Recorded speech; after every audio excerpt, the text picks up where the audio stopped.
झोपेत तुम्ही पुष्कळ साऱ्या सकारात्मक किंवा नकारात्मक गोष्टी जन्माला घालत असता. हे सगळं खूप सोपं होतंय झोपून करायची साधना. गजर वाचतोय तर गजरांनी अचानक जाग येणं ही आयुष्य सुरू करण्याची योग्य पद्धत नव्हे.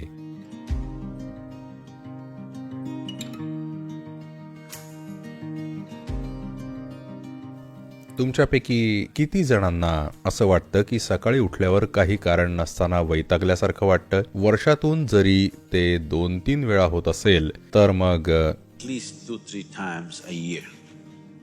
If it is, तुम्ही झोपायच्या आधी काही गोष्टी केल्या पाहिजेत. हे खूप महत्वाचं आहे, कारण अजाणपणी तुम्ही हे समजून घ्यायला हवं, झोपेत तुम्ही पुष्कळ साऱ्या सकारात्मक किंवा नकारात्मक गोष्टी जन्माला घालत असता. एक तर प्रिय किंवा अप्रिय गोष्टी तुम्ही जन्माला घालू शकता झोपेत, अगदी उत्तमरित्या, कोणतंच व्यत्यय नसताना. तुम्ही हे दिवसा सुद्धा करू शकता, पण त्यात अनेक व्यत्यय येतात, म्हणून ते उत्तमरित्या साध्य होऊ शकत नाही. पण जर तुम्हाला एका विशिष्ट प्रकारे झोपायला जायची सवय आहे आणि सकाळी तुम्ही अतिशय वैतागून उठत असाल कारण नसताना, for simply no reason, म्हणजे याचा अर्थ रात्री तुम्ही अतिशय कार्यक्षमरित्या गोष्टींना जन्माला घालत आहात. वाईट विचार हे फक्त मानसिक असंतुलनापर्यंत मर्यादित नाहीये. ही स्थिती काही काळानंतर प्रचंड शारीरिक आजार किंवा व्याधी निर्माण करू शकते. म्हणून हे फार महत्वाचं आहे की तुम्ही हे दोष तुमच्या आयुष्यातून काढून टाकले पाहिजेत.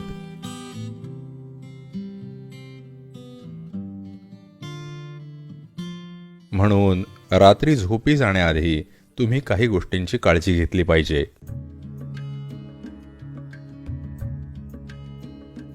जर तुम्ही मांसाहार किंवा या प्रकारचं जेवण घेत असाल तर ते तुम्ही 3 ते 4 तास आधी खाणं फार उत्तम, कारण त्या अवधीत पचनक्रिया पूर्ण झालेली असेल आणि झोपायच्या आधी ठराविक प्रमाणात पाणी प्या आणि झोपी जा.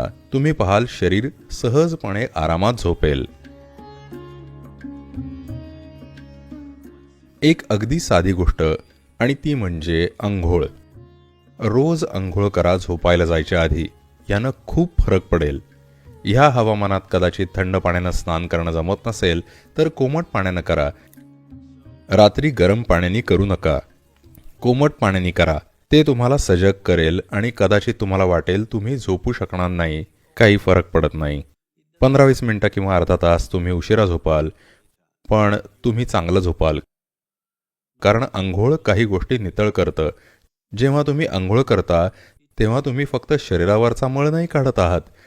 तुम्ही हे कधी पाहिलंय का, जेव्हा तुम्ही तणावात किंवा चिंताग्रस्त असता आणि तुम्ही अंघोळ करून बाहेर येता आणि असं वाटतं जणू तुमच्या मनावरून एक मोठं ओझं उतरवलं गेलं. पाहिलंय का हे तुम्ही? म्हणजे स्नान फक्त त्वचा धुण्यापुरतं मर्यादित नाही, तर खूप साऱ्या गोष्टी घडतात जेव्हा पाणी तुमच्या शरीरावरून वाहतं. ही अंघोळ म्हणजे एक अगदी प्राथमिक प्रकारची भूतशुद्धी आहे, कारण खरं पाहता तुमच्या शरीरात 70% जास्त पाणी आहे. जर तुम्ही त्याच्यावरून पाणी सोडलं तर एक विशिष्ट प्रकारची शुद्धी होते जी त्वचा स्वच्छ करण्यापलीकडची आहे.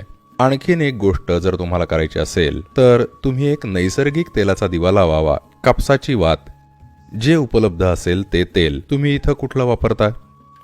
अगदी साधं स्वयंपाकाचं तेल, जवसाचं तेल, राईस ब्रान ऑइल किंवा तिळाचं तेल. काय आहे तुमच्याकडे? ऑलिव्ह ऑइल चालेल. कुठलंही नैसर्गिक तेल आणि कापसाची वात. एक छोटासा दिवा लावा कुठेतरी रूम मध्ये जिथे तुम्ही झोपता.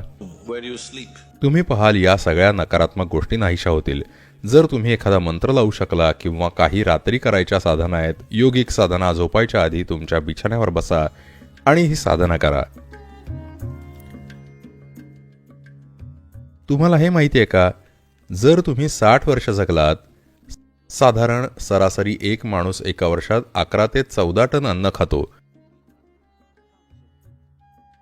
म्हणजे याचा अर्थ ज्याला तुम्ही माझं शरीर असं म्हणता ते हे नाहीये, ते दररोज बदलतं. नवीन गोष्टी आत जात आहेत आणि जुन्या गोष्टी बाहेर जात आहेत. तर 14 टन अन्न.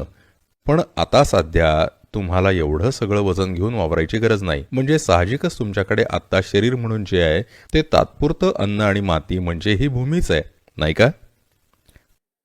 तर ज्याला तुम्ही माझं शरीर असं म्हणता ते सुद्धा निरंतर बदलतच आहे. आज रात्री जेव्हा तुम्ही झोपायला जाल तेव्हा कमीत कमी 12 ते 15 मिनिटं स्वतःला या गोष्टीची आठवण करून द्या की मी हे शरीर नाही आणि मी हे मन सुद्धा नाही. निवांत बिछाण्यावर पडून स्वतःला ही आठवण करून द्या, हे शरीर म्हणजे खरं तर तुम्ही नाही आहात. हे आत्ता वापरासाठी माझं आहे, पण खरं पाहता मी ते नाही. जर तुम्ही हे करू शकत नसाल तर तुम्ही ते तुमच्या श्वासाशी जोडा.